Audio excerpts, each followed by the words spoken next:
Hey guys, welcome back to another episode of the Forge Your Life podcast. Here with your host, Richard Food from richardfood.com. And today, guys, I got a superstar on the show.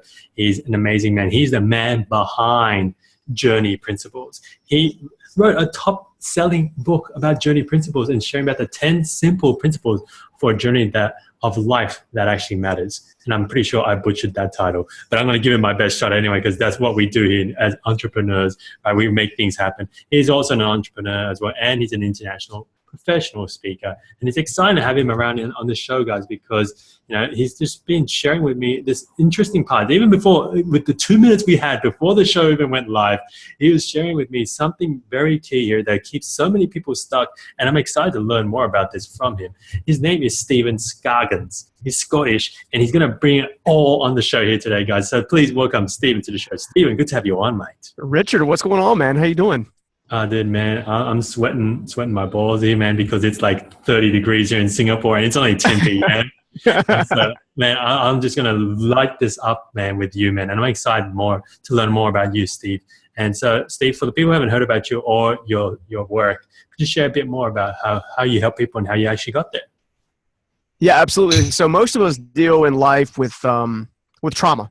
There's various things we go through. It could be, for some it happens at childhood. For some it happens at early adulthood. For others it happens as adults. We have a bad breakup. We have abuse. We have lack of significance. We have things that really kind of attack us from the core.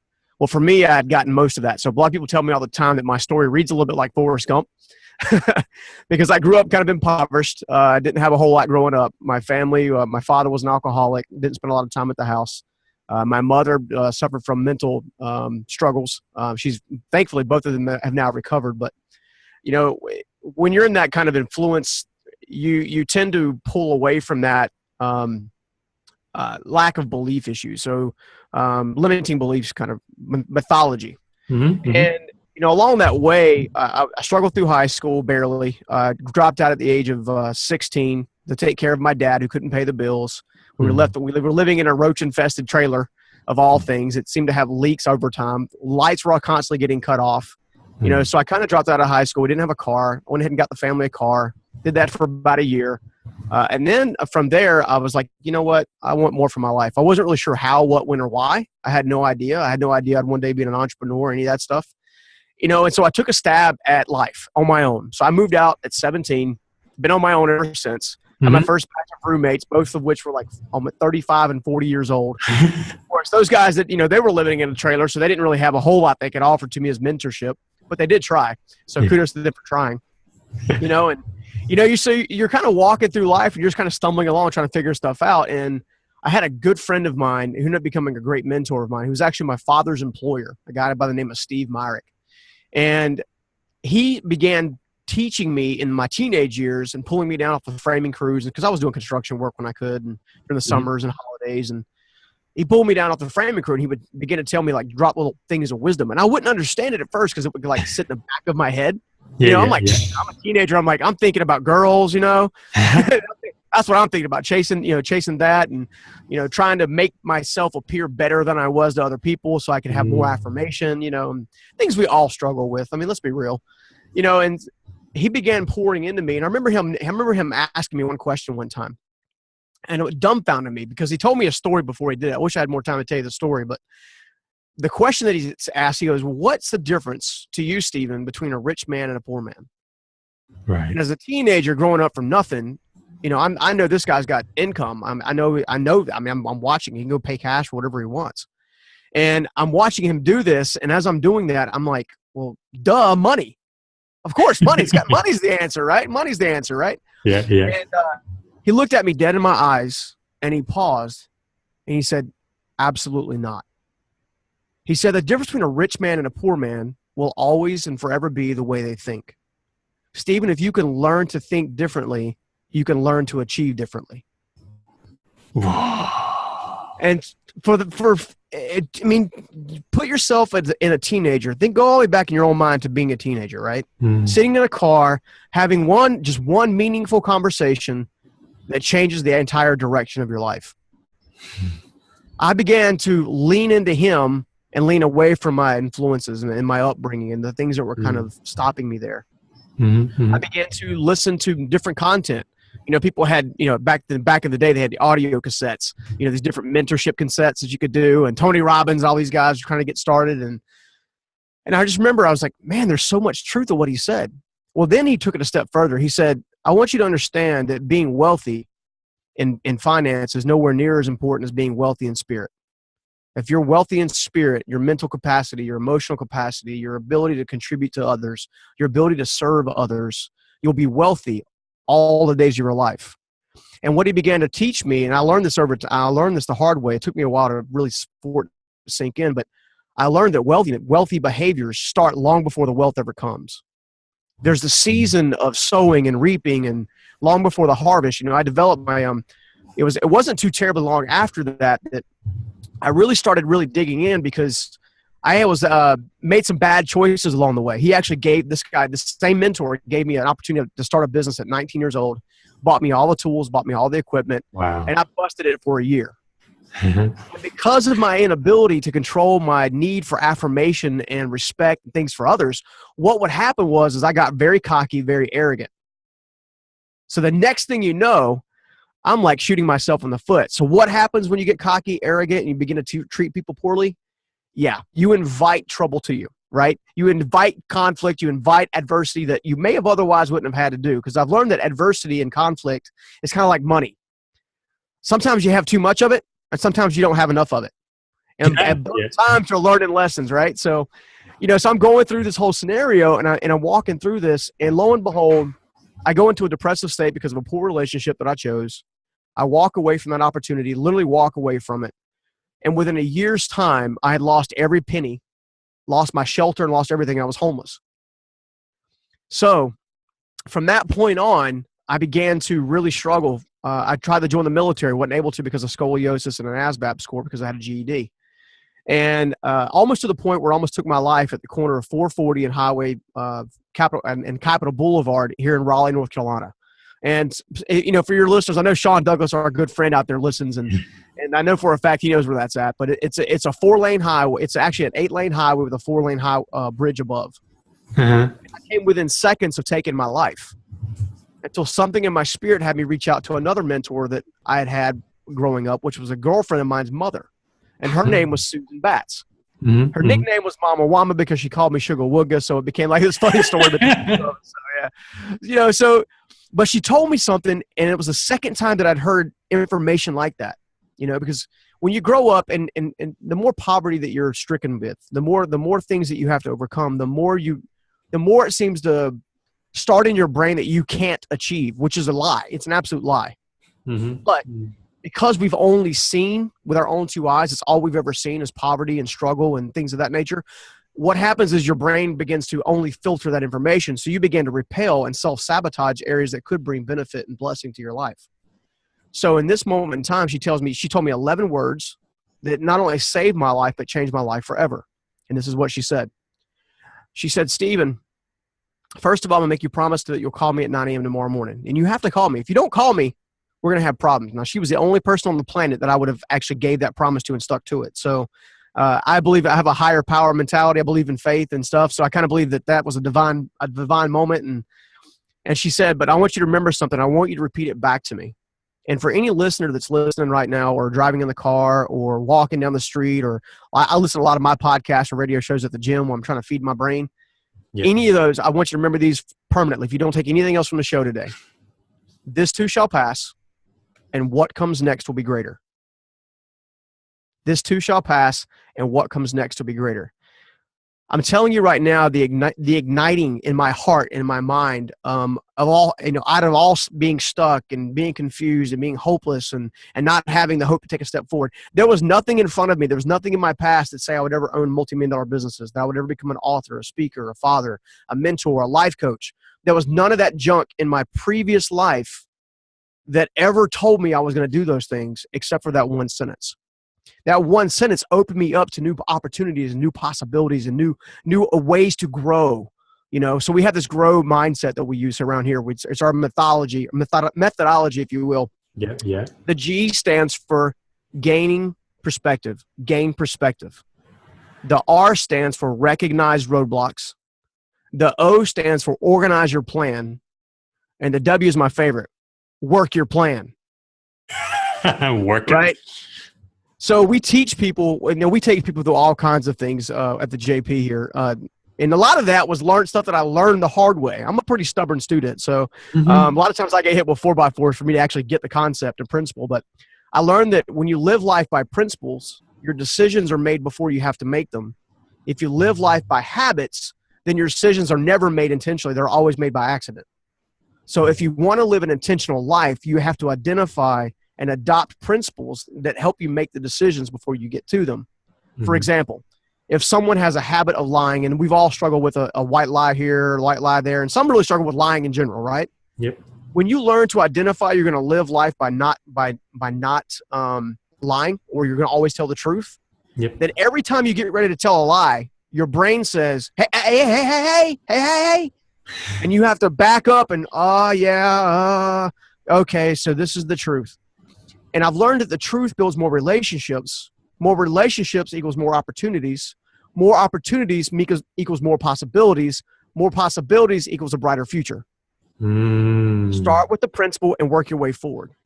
Wow. And those are some of the key things that I started. And I want you to know, within 3 weeks of having that bridge moment, I was sleeping in a car with a borrowed set of tools that my dad had loaned me. My dad had no idea I was sleeping in a car at the time because, you're embarrassed about that stuff. That's shame, right? You're just like, shame and guilt. I had all this a year ago and now I have nothing. And, it's your own fault. So about 3 weeks later, my father gets me back on the crew with Steve Myrick. All right. Not as a business owner, but back on his framing crew, making like $10 an hour, which in 1998 at this time in Raleigh, the United States, it wasn't bad money. It wasn't great money. It wasn't bad money. My first week at work, I remember I would go hide around the back of the house because Steve used to drive around the block in a white Jeep Grand Cherokee with a big dent in the back because he was backing into stuff. Yeah. And I remember he would, but something inside of me was just like pulling at my heart. It was pulling at me, and I couldn't explain it. Well, my dad sent me and said, well, look, that house next door, I need you to go over there and rewrap or reframe this garage door for the siding guys. Now, keep in mind, the company that I had before was the siding company. These guys are using the equipment that Steve had bought me, right? I'm looking at these guys doing what I should have been doing all along. Well, I go over to rewrap this garage door, and as I'm sitting there, I'm putting the frame up, and I overhear these guys in the back of my ear because they're just within earshot, and I overhear them saying, he's not paying us right. We're not going to be here. And the guys had like marijuana issues. I mean, this is 98. So construction workers were kind of in necessarily what they're best at taking care of their personal life. And lo and behold, I got so mad. And I finished up what I was doing, but I remember them saying, well, if he doesn't pay us X number of dollars, we're going to walk off the job. We're not coming back Monday. And I'm like, are you kidding me? How could they wanted 100% completion bonus, and they weren't even 30% done. You see what I'm saying? So I was like infuriated. I go back, I'm lifting up plywood to my dad, and all of a sudden Steve Myrick pulls back around the highway. Yeah. But I could see him off in the distance, but then something inside of me said, because I was mad, I was infuriated. I'm like, how dare they hurt this guy? How dare this guy's awesome? Da da da da. Because this guy was the kind of guy that was a millionaire, but you didn't know it. Yeah. Like, he wore khaki pants, the same polo shirt. It was nothing for him to go to a restaurant and leave a several $100 tip quietly and walk out the door before the waitress ever got back to the table. I watched him do that 100 times, if not one, for single mothers and people that were struggling. It didn't matter your race. It didn't matter what your background was. It didn't matter your orientation. Nothing mattered. He was just a giver by nature, but he always did it quietly. Now, if you saw him in the business point of view, you would have thought he was this very strong, very focused business guy, But I remember that I was so infuriated that in the quietness of my spirit, I kind of had this urging and said, you know what? You're so mad because you did the same thing to him. And I was like, dang, busted, right? So I told you my greatest life lessons happened with a 4x4. But he pulled it back up around the corner, and I walked up to his Jeep, his window, knocked on the window. He rolled it down. And it's like, he's always either had the heat or the AC on. So you're always want to get close to the car just to have it kind of wave out the window. Yeah. And he rolls down the window, and he asked me one question. I thought he was going to be upset with me, mad with me because of what happened. He just said, how's your head? How's your head now, boy? I'm thinking to myself, like, this guy just downloaded like a paragraph of content all in one sentence. And I just said, look, it's getting better. Because I was coming out of depression at that point in time. And, so we began talking very briefly. And I said, look, these guys over here that took over for me, they're saying these kinds of things. I'd like to take over if they don't come back. And he says, look, I don't know if that's going to work. I'm like, so my countenance originally went like way down. He said, I don't know if it's going to work. And let me tell you why. I said, see that tool, the tools over there that I bought you? I sold those tools to them. Those tools belong to them. So I don't have anything to offer you. I'm just to be honest with you, Stephen. I'm not going to buy you more equipment and more trucks and stuff to set you back up in business because honestly, it's not a good business decision. Mm-hmm. I tried it. You gave up on it. It's not good business. But keep in mind, I haven't even got my first paycheck yet. I'm getting it that afternoon at 2:00 because that's how they did it back in the day. So I'm sitting there, and in this very quick, in my mind, this very quick rapid fire, right? Yeah. And I'm like, my dad's within an earshot, and I told Steve, I said, don't worry about that. I'll figure it out before Monday. He looked at me like kind of like my buddy Josh would call it the Labrador moment where you kind of tilt your head. Yeah. And I said, if you just give me the opportunity, I'll take care of it. He goes, Stephen, you don't have any tools. You don't have any people. You don't have any financial resources to get your insurance together and stuff like that. I said, look, if you'll give me the chance, I'll take care of it. I'll figure it out. Right? To the best of his ability, I'm sure he wanted to tell me no anyway. But he looked at me, and I think we had this moment where he's like, he's got my back this time kind of thing. So he says, you know what? I can't promise you all the houses, but I'll tell you what, if they don't come back Monday, I'll let you finish that one and we can go from there. Now he rolls up his window, boogie's off. My dad is looking at me like, what have you done? I just got you back on the crew, to the man that you hurt a year and a half or so earlier. What are you doing? I'm like, Dad, I can't explain it. There's just something inside of me that says I have to do this. Like, I can't explain it. I know I don't have the equipment. I know I don't have the resources. I know I don't have that. And here's what I learned, especially in entrepreneurship. When you're an entrepreneur, sometimes you're not going to have all the resources that makes the vision perfect. You're just not. But here's what happened. This is where the principle really comes into play. What happened was my father came up to me. Now, my father missed the first half of my life. But he came over to me and he said he walks over to this old broken down van, opens the doors, begins pulling tools out of it. He goes, you remember back during Christmas times when you were young teenager, 12, 13 years old, you'd come over for the weekends, we'd do this thing? I'm like, yeah. He said, remember how we used to build scaffolding out of wood? Yeah. He said, go start pulling wood out of the trash piles. Think about that. Right. We began fabricating all the scaffolding that I needed out of the wood, out of the trash piles. Sometimes it's not a matter of having resources. Sometimes it's a matter of being resourceful. Yes. What do you have at your disposal that you can use today? What do you have that you're not paying attention to because other people view it as trash? It's okay to start a business and not have the prettiest truck. It's okay to not have the cleanest logo. It's okay to not have the greatest team. All you have to have is a commitment and a set of resourceful values that allow you to pull from all the trash piles in and around your life to really take it on. It's there in that moment that I began to learn to build not only the business, but build myself. When I learned to build myself, then I learned to build other people. Once I learned to build other people, I built businesses at massive scale. Once I built businesses at massive scale, I stumbled on the fact that everybody struggles and everybody just needs a little push, just like I did. Dude, man, that was like the most amazing story here, man. I've heard a lot of stories and I'm just like let that roll because I was like, there's some magic here, man. I loved it. And I love that you poured out how important it is that, if you're going to be in business for yourself, it's not about your resources, it's about your resourcefulness. Being willing to go dig deeper and find what else. It's not easy to be an entrepreneur. It's just not. And your team is here's like, so for your entrepreneurs out there, here's what they need to know. Your team will never know, understand, and love the vision as much as you do. But if you passionately pursue it, they'll get pretty stinking close. That's the key. You have to be passionate. Now you have to be passionate. You have to be just as passionate about the business as you are about them.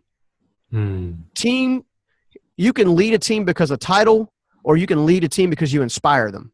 My teams follow because we inspire, because they know I genuinely care about them. We just finished this brand new free resource we give out now. We literally just finished it 2 days ago, but it was 3 months in the making. It's called the Ultimate Life Kit. And yesterday, so we launched it. So we've had a hard time at Journey Principles actually hitting our deadlines, right? Like we might be a week over, 2 weeks over. Well, this is the first time that the entire team said, you know what, enough's enough. We're not going to let this slide. We will finish this by the deadline at all cost, right? Because you have to have the deadline in order to kind of keep things moving. Well, they hit the deadline Friday afternoon at like 6 p.m. here in North Carolina. Okay, this is 2 hours after they normally would go home. And so we launched this thing. So Monday morning they come in. And I turned on Cool in the Gang celebration, and I started dancing like an idiot because I wanted them to know. I said, look, you can win, and you can win big. There's times of sacrifice, and there's times of rejoicing. And they're both. So let's sacrifice. Let's get to rejoicing. I had like an idiot. I want you to know the smiles on their face. I got to tell them, I said, guys, the reason I wanted to push you guys through this, the reason I wanted you to understand it is because you guys have to understand the principle of perseverance. How good does it feel to see this finished product and to know it's done with excellence and to know it's going to help thousands of people worldwide? And it's free. They can get to it anytime they want and get the knowledge and the wisdom they want. Guys, you just made life change happen. You know, and you can just see it like sink in their face. They're like, oh, I'm like, yeah. So now we're starting a new process. We're building an online school here shortly that'll be worldwide because we're in 58 countries now. But it's called Transform You. And these guys, they're just like all in now because they've seen it, you know. But that's the inspirational part. They need to see a passionate leader before them. And I'm sorry, I keep rambling. I love business and I love people. So it's not ramble, man. If you're in flow, it's never ramble if you're in flow and you're just creating so much knowledge here and just sharing so much wisdom. That's why I love it, man. That's why we let it roll, because I don't want to interrupt this. I don't want the people listening here going, Richard, shut the hell up. Let Stephen talk. But I don't want that. I want as long as I'm adding value, man, I'm good. So. Yeah, man, of course. And so you bring up some interesting things, man. You bring up about, perseverance and working through that. I mean, like, talk us through this. I mean, you grew up with so much lack, and we're talking about the 6 keys of lack that you're experiencing. So talk us through that, man. All right. So here's the deal. If you really want to get past your hurdle and you really want to move forward in your life, you really want to take a step forward it could be in your relationship life. It could be in your business life. It could be in your finances. It could be even in your physical stature, like how you physiologically like go through life. Okay.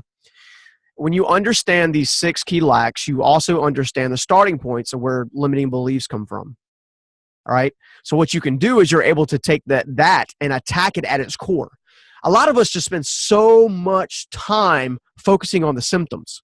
It creates adversity. It creates more conflict. It creates loads of stress that you don't have to carry. And it all has a root cause. So I'll go over the 6 lacks with a quickness, I guess. The first one is the lack of meaning. Okay. A meaning is something you apply to something else.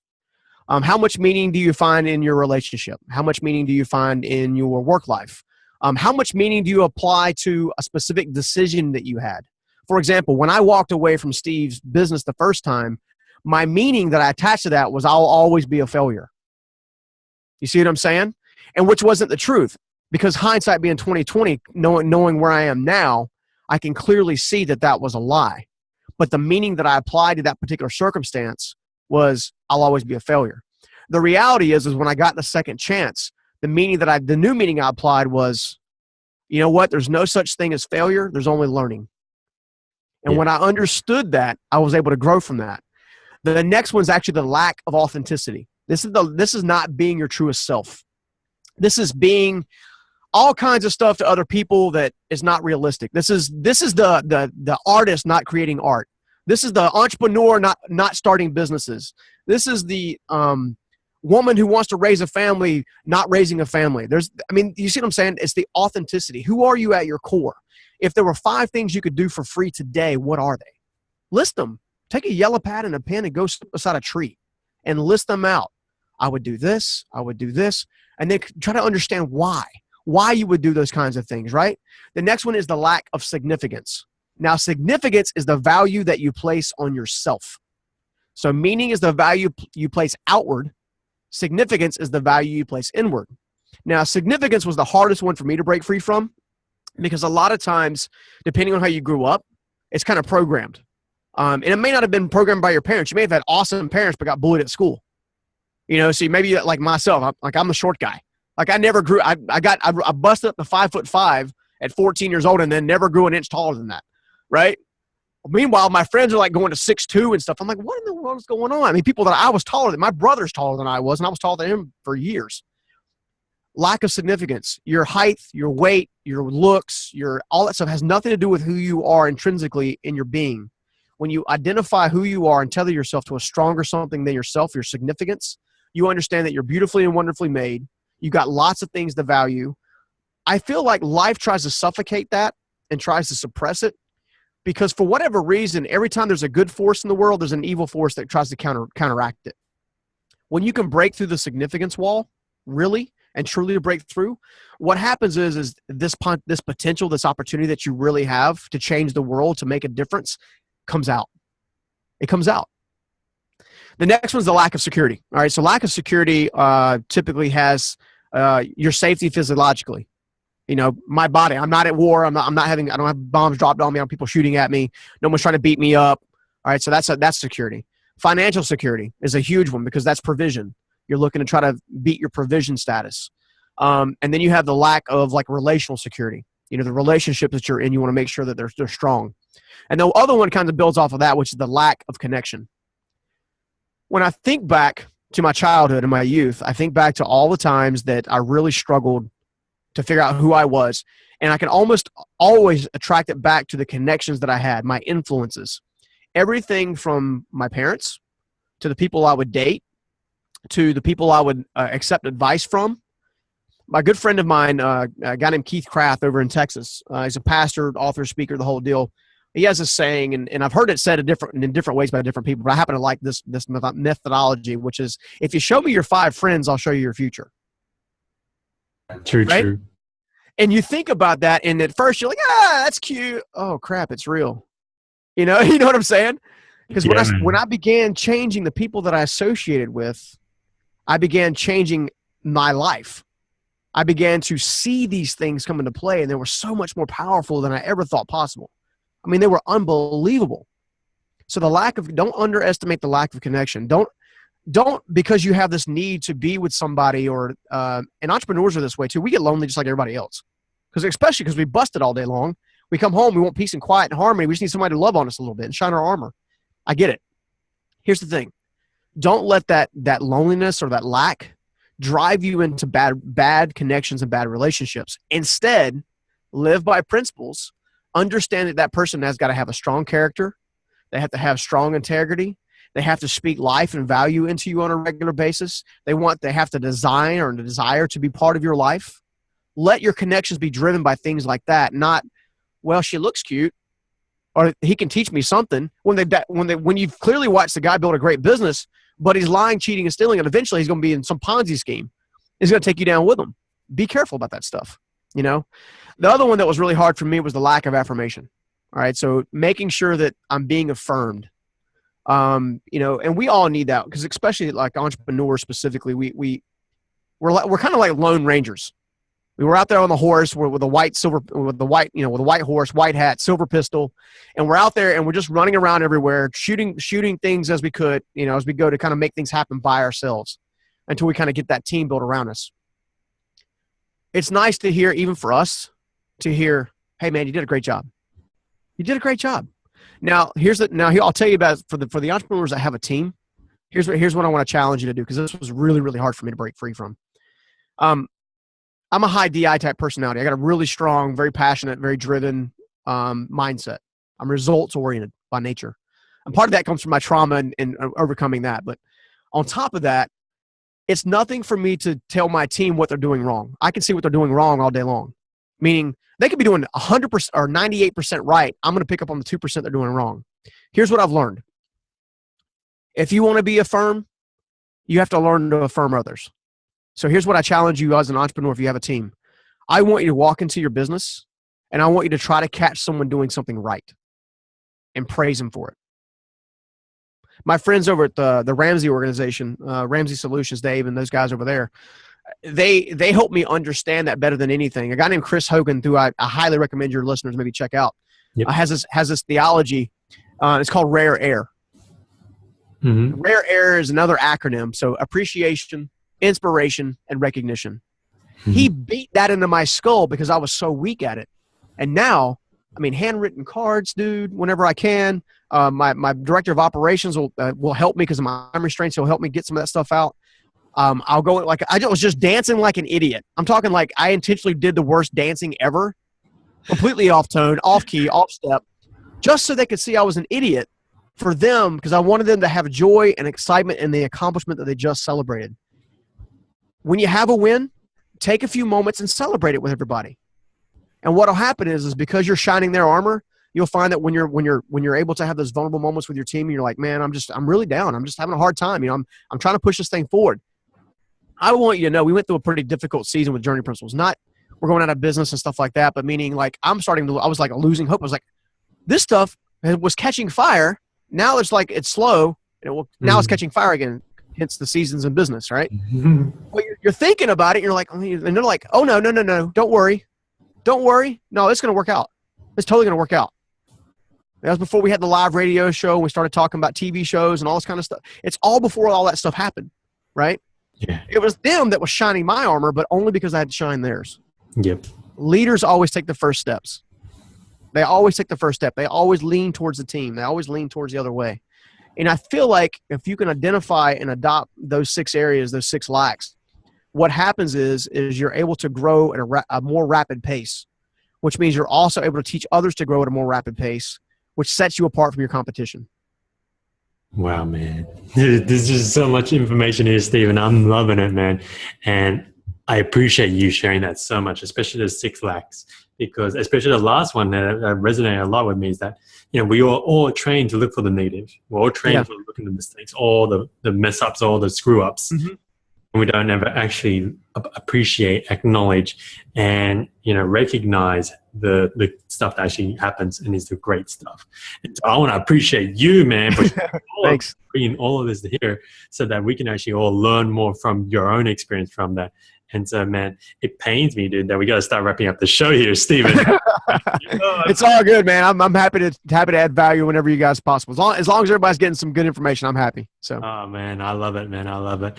And, Stephen, as we wrap up here, man, I want to ask you this one question here, man. Like, we're probably going to have to get you back on the show. I feel this is what I feel.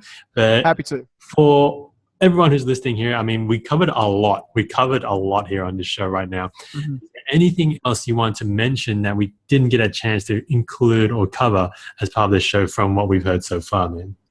I'll tell you this. I'll tell you that I have a life quote that Steve Myrick taught me. Mm-hmm. And it happened at the moment when I share with you about I'm taking on this unsurmountable like mountain with nothing, right? Mm-hmm. Here's what he said. And it lit a fire in me in that moment. He said, you have to be willing to do today what others won't, so you can have tomorrow what others don't. Yeah. I don't know if he invented it. I don't know if he stole it. I don't know.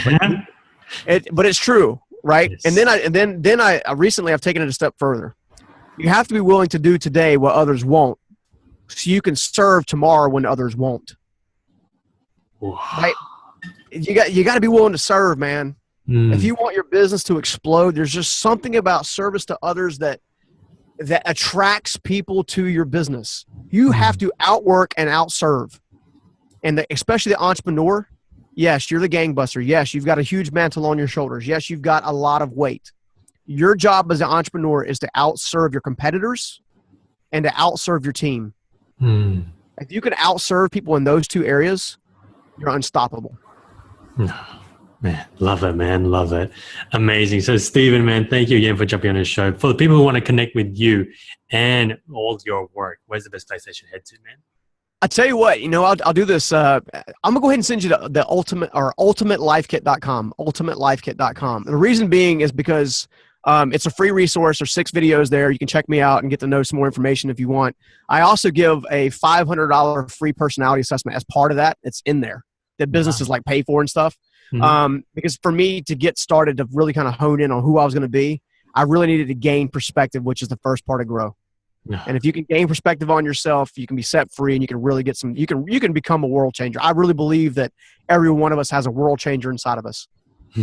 Beautiful, man. We'll add that into the show notes and in all the resources. And once again, Stephen, man, thank you so much for jumping on the show and sharing all of your amazing wisdom here, man. Appreciate it so much, man. My pleasure and honor. Thank you. Awesome, guys. So this wraps up another episode of the Forge Your Life podcast here today with the life changer himself, the man on the journey with principles, Stephen Scoggins. And I want you to do this. We talked about lack, and there's this thing here that I believe, and Stephen will back me up on this, is that there's a lack of people sharing amazing knowledge out, sharing amazing stories out, just like Stephen. And I know this, he doesn't want to keep it a secret. I don't want to keep it a secret. We got to share it out there. Don't keep this hidden. Make sure it goes out there, guys. So head on over to iTunes to rate the show. 1 star if you think, Richard was a little okay. 5 stars if you say, if you give me 5 stars with Stephen's episode, then I know I just need to shut up more on these podcasts so that we can bring in more amazing content to you guys. And of course, guys, you can head on over to richardfood.com to get all the resources that Stephen shared. And finally, guys, go out there, go live with love and go smash it. And I'll see you again on the next one.